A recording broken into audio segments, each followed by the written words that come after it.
नमस्कार, मैं करमपाल। अंतर्राष्ट्रीय खबरों के बुलेटिन में आपका स्वागत है। शुरुआत करते हैं अमेरिका से। अमेरिका की सुप्रीम कोर्ट टैरिफ पर बड़ा फैसला सुनाने वाली है और ये फैसला टैरिफ के खिलाफ गया तो ट्रंप ने जो 18,000 करोड़ रुपए इंडिया से वसूले हैं वो उसको वापस करने पड़ सकते हैं। दूसरी खबर है, अमेरिका में ही इंडिया के एक युवा दंपत्ति की मौत हो गई और 2 बच्चे हैं उनके साथ थे, वो गंभीर रूप से घायल हैं।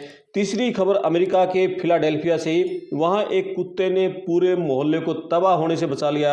चौथी खबर स्पेन से है। हरियाणा के करनाल जिले का एक युवक स्पेन गया था काम की तलाश में, वहां उसकी मौत हो गई। और पांचवी खबर बांग्लादेश से, वहां कट्टरपंथियों की भीड़ ने हिंदू युवक को मार डाला। तो इन पांचों खबरों पर विस्तार से बातचीत करेंगे। अपने कमेंट्स करना, वीडियो को शेयर करना, चैनल को सब्सक्राइब करना। मैं आपका दोस्त करमपाल। सबसे पहले टैरिफ पर बात करें। अमेरिका की सुप्रीम कोर्ट टैरिफ पर बड़ा फैसला सुनाने वाली है। 2 महीने से सुनवाई चल रही थी, सुनवाई पूरी हो चुकी है। शुक्रवार को फैसला सुनाया जाएगा। यदि ये फैसला टैरिफ के खिलाफ गया तो ऐसे में ट्रंप ने जो इंडिया से टैरिफ के 18,000 करोड़ रुपए वसूले हैं वो वापस करने पड़ सकते हैं। आपको बता दें कि ट्रंप ने इंडिया पर सबसे ज्यादा 50% टैरिफ ठोका हुआ है अपने महामानव दोस्त के देश पर। 25% रेसिप्रोकल टैरिफ, यानी कि हम इंडिया में जो सामान आता है अमेरिका से उस पर जो टैरिफ लगाते हैं, तो इसी तरीके से उसने बदले में जो हमारा इंडिया से सामान वहाँ जा रहा है तो 25% टैरिफ उस पर ठोका हुआ है रेसिप्रोकल। और 25% टैरिफ है जो हम रूस से तेल खरीद रहे हैं। तो आप देखो कि जो महामानव हमारे देश के प्रधानमंत्री ट्रंप को अपना खास दोस्त बताते थे, उनके लिए प्रचार तक किया कि अब की बार ट्रंप सरकार, और उनके अंधभक्तों ने तो जब ट्रंप के चुनाव चल रहा था उनकी जीत के लिए हवन यज्ञ किए थे, तो सबसे ज़्यादा उस दोस्त के देश पर टैरिफ ठोका हुआ इंडिया पर। तो अब जो सुप्रीम कोर्ट यदि टैरिफ के खिलाफ फैसला सुना सकती है तो ऐसे में ट्रंप के पास इतनी पावर भी नहीं है कि वो उस फैसले को राष्ट्रपति के रूप में पलट दें, यानी जो फैसला सुनाया जाएगा कोर्ट की तरफ से वो मान्य रहेगा। उनके पास एक उपाय रहेगा कि वो जो संसद है, कांग्रेस वहां की जिसे सीनेट गए, उसमें जा सकते हैं। 100 सांसदों वाली सीनेट में ट्रंप की पार्टी के पास है 53 सांसद, और ऐसे में यानी कांटे का मुकाबला है। 3 सांसद फालतू हैं, बहुमत से उनके पास है। लेकिन यदि वो संसद में इस पर वोटिंग करवाते हैं सुप्रीम कोर्ट के फैसले पर, तो फिर उसको डर ये है कि कहीं उसी की पार्टी के सांसद क्रॉस वोटिंग न कर दें, तो ऐसे में वो संसद में जाने से बचेंगे। ऐसे में जो ट्रंप की जो कानूनी टीम है उसका प्रयास ये रहेगा कि यदि सुप्रीम कोर्ट टैरिफ के खिलाफ फैसला देता है तो कोई बात नहीं, वो ठीक रहे, लेकिन वो टैरिफ पे जो वसूली हुई है वो रिफंड का फैसला ना सुना दे।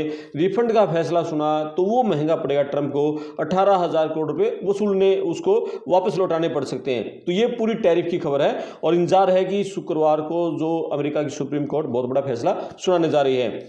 दूसरी खबर यह है कि अमेरिका के वाशिंगटन में इंडिया के एक युवा दंपत्ति की मौत हो गई।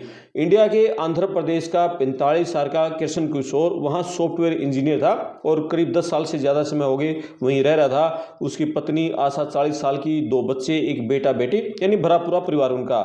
और यहाँ आंध्र प्रदेश में पश्चिम गोदावरी जिले के पलकोल्लू जिले का वहाँ रहने वाला था और माता पिता यहीं रहते हैं। पिताजी उसके ब्लाइंड हैं और माता पिता का सहारा कृष्ण किशोर। अभी नए साल पर वो इंडिया आया था, यानी 1 जनवरी से पहले कई दिन तक अपने माता पिता के पास रहा। उसके बाद नया साल मनाने वो बच्चों के साथ गया दुबई, और दुबई से फिर वो अमेरिका चला गया।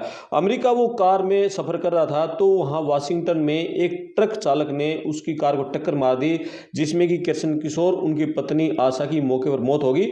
बच्चों को भी चोट लगी, उनको अस्पताल में दाखिल कराया गया, लेकिन वो खतरे से बाहर बताए जा रहे हैं।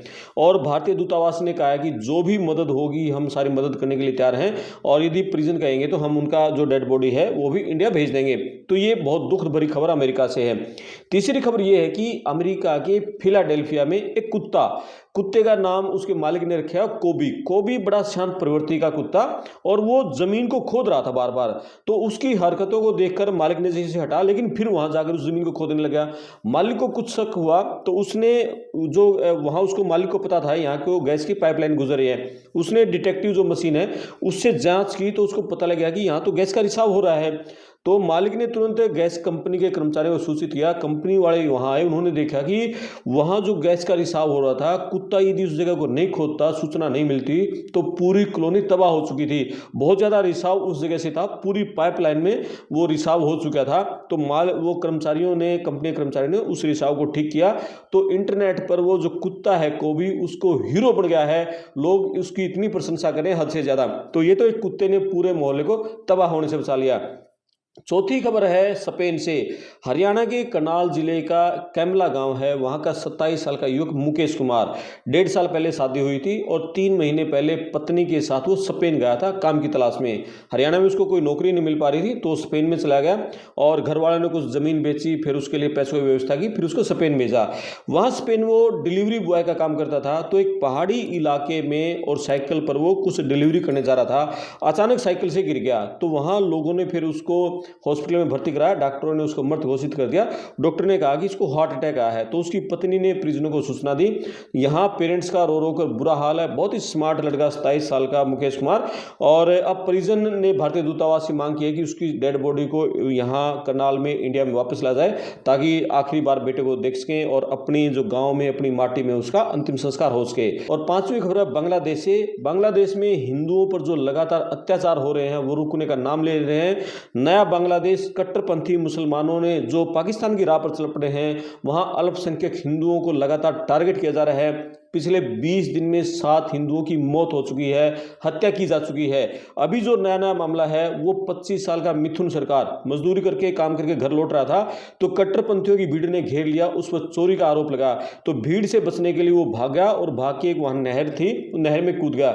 नहर में पानी का बहाव इतना तेज था कि वो उसमें बह गया और उसकी मौत हो गई। तो उसकी बहन ने आरोप लगाया कि बिल्कुल झूठा आरोप लगाकर उसके भाई को घेर कर और मार डाला। तो आप देखोगे 20 दिन में जो 7 मौतें हुई, 7 मौतें ऐसी तरह की हैं जो हत्याएं हुई हैं कि कट्टरपंथी हुए जो भीड़ है वो कोई भी झूठा आरोप, इस निंदा का आरोप, चोरी का आरोप या कोई भी आरोप लगाकर किसी भी हिंदू युवक को टारगेट करती है। सोशल मीडिया पर उसके खिलाफ एक अभियान चलाती है और युवाओं की भीड़ एकजुट होकर उसको मार डालती है। तो ये सब कुछ चल रहा है। तो यहाँ सबसे दुखद बात यह है कि जो भारत की सरकार है वो क्या करे इस मामले में। यानी बांग्लादेश सरकार पर सख्ताई से ये भी नहीं कह पा रही कि जो हिंदुओं पर अत्याचार हो रहे हैं रोके जाएं। आप हैरान रह जाएंगे। यानी 20 दिन में 7 हिंदुओं की मौत हो चुकी है, दुष्कर्म की घटनाएं हो चुकी हैं, चोरी की घटनाएं हो चुकी हैं, कितनी हिंदुओं को प्रताड़ित किया जा रहा है। लेकिन सिर्फ 2 मामलों में ही पुलिस कार्रवाई हुई है, 2 मामलों में ही आरोपी की गिरफ्तारी हुई है। किसी मामले कोई गिरफ्तारी नहीं हुई और घटनाएं पुलिस के सामने हो रही हैं, पुलिस कुछ नहीं कर पा रही है। यानी कि नया बांग्लादेश जो ट्रंप का पपेट है, ट्रंप का पिल्ला जो मोहम्मद यूनुस बांग्लादेश की सरकार चला रहा है, वो कट्टरपंथियों को हवा दे रहा है। वो ही चाह रहा है कि बांग्लादेश बिल्कुल पाकिस्तान की राह पर चले। और पाकिस्तान के जो आसिम मुनीर वहां सेना के अध्यक्ष हैं, उनसे लगातार उनकी मुलाकात हुई है। जो कट्टरपंथ पाकिस्तान में हावी था वही कट्टरपंथ अब बांग्लादेश में हावी हो चुका है। इसी के चलते वहां कट्टरपंथियों को इतनी ताकत मिली हुई है। एक समय बांग्लादेश बहुत सही रास्ते पर था और वो तरक्की कर रहा था, लेकिन अब जब से वो पाकिस्तान के चंगुल में फंसा है और ट्रंप ने अपना पपेट वहां बिठाया है, शायद ये कहीं ना कहीं जो इंडिया को चारों तरफ से जो घेरा जा रहा है, इस पर इंडिया की सरकार को बहुत सख्त कदम उठाने की जरूरत है। चीन हमें घेर चुका है, पाकिस्तान है इतना खराब देश, उधर से बांग्लादेश हमें घेर चुका है। तो ये हालात जो है इंडिया के लिए बहुत डरावने हैं। यहाँ एक सबसे बड़ी खराब बात यह है कि इंडिया की जो सरकार है वो ना तो बांग्लादेश सरकार को सख्ती से कुछ कह रही कि हिंदुओं पर अत्याचार रोके जाएं। दूसरा ये सुनने में आ रहा है कि जो बांग्लादेश का बॉर्डर है इंडिया बांग्लादेश का, वहां हिंदुओं की भीड़ है। हिंदू इंडिया में आने की कोशिश कर रहे हैं कि लेकिन इंडिया ने बॉर्डर रोक दिए हैं और हिंदुओं को इंडिया में नहीं आने दिया जा रहा। ना तो इन हिंदुओं को आप यहाँ आने दे रहे हो, ना वहां की सरकार से कह रहे हो कि हिंदुओं पर अत्याचार रोके जाएं।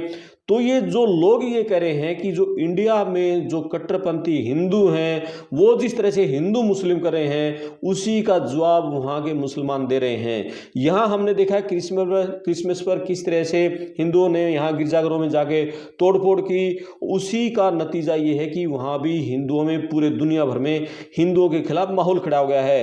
तो यानी जो बजरंग दल, विश्व हिंदू परिषद, RSS, बीजेपी के ये जो तमाम बदमाश टाइप के लोग जो लगातार हिंदू, मुस्लिम, मुस्लिम, हिंदू, ईसाई जिस तरह की ये वारदात कर रहे हैं, उसी का नतीजा हमारे हिंदू भाइयों को पूरी दुनिया में भुगतना पड़ रहा है। तो या तो इंडिया में इस तरह घटनाओं को रोका जाए और बांग्लादेश की सरकार को सख्ती से कहा जाए कि वो हिंदुओं पर अत्याचार को रोके। तो ये सब कुछ बांग्लादेश में चल रहा है, बहुत बुरा हाल, वहाँ हिंदू लगातार मतलब प्रताड़ित किए जा रहे हैं। तो ये खबरों का बुलेटिन था, अंतर्राष्ट्रीय खबरों का बुलेटिन। अपने कमेंट्स करें, वीडियो को शेयर करें, चैनल को सब्सक्राइब करें। मैं आपका दोस्त करमपाल, धन्यवाद।